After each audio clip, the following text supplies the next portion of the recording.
nice camera on Thanks. Look how it's legs. Look at this leg. Did you almost fall?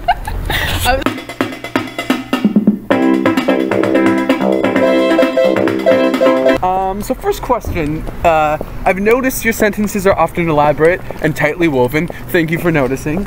Any specific writers who influence this approach? First of all, I'd like to say that I love semicolons. And I think anyone who hates semicolons is a jackass who hasn't thought about it long enough. Just your high school teacher said that, doesn't mean you have to dislike them as well. So give them a chance. They're an interesting tool you can use. Love them. Now, that being said, certain writers that have influenced me, David Foster Wallace, Thomas Pynchon, I liked Michael Chabon for a while, though it's been a while since I read anything by him, definitely influenced me. I think long sentences are intellectually stimulating, and I think that's why I like them, because I think that's what I go for, I think. What role does music play in your daily life, and what do you listen to when you write? I don't listen to music when I write because that seems really difficult to me. But some people that works for, and I wish I did, but I can't focus on two things at once. I'm really struggling with walking and talking right now. The first sort of writing avenue that I had access to was my friend's music blog, moslymidwest.com, and that was sort of the first public place where my writing got into the world, and I got a response from it, giving me confidence, etc., etc., etc. And so I think that is a big role in my writing life, and I'm inspired by a lot of artists. Jens Lekman, Stuart Murdoch, Dan Deacon are all recent people. I use music to pump me up sometimes before I write. Heem's album Eat, Pray, Thug has done that for me this week.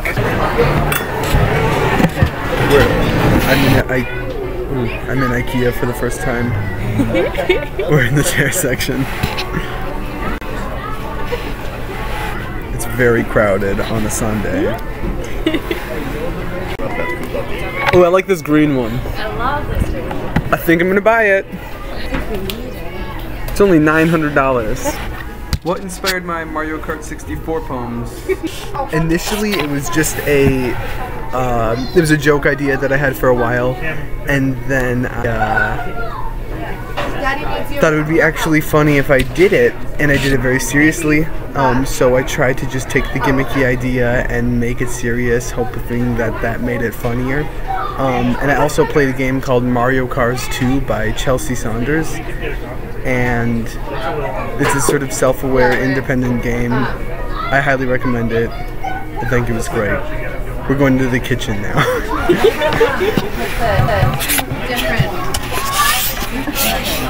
This isn't the kitchen. This is my dorm room. The next question was, what is the best book I've read recently? And I would have to say it's a tie between these three books. Not my own book. Steve Rogenbuck's new book. The Trees by Heather Crystal, and I believe she just recently released a new book. And Surrounded by Friends by Matthew Rohrer, which comes out from Wave Books in April. So those are the three best books I've read recently. Can you give a brief synopsis? Wait, no. Wait, I skipped ahead. Wait. The next question is, how would you describe your relationship to the internet? It's quite a complex question.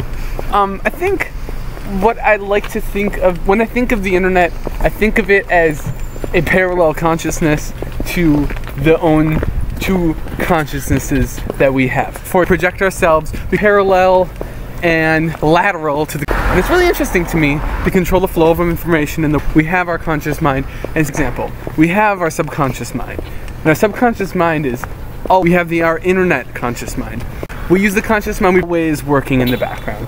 It is always exists, which we can control our own flow of information. Parallel and lateral to the conscious mind. It is affecting our daily life. Similarly, we have no access to it, but it's there.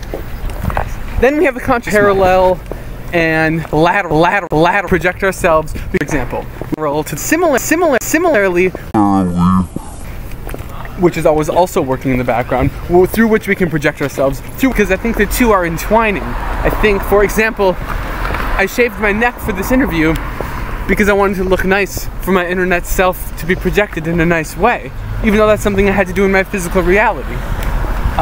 So yeah, I think that's in the most simple way I can imagine the way I just think about the internet.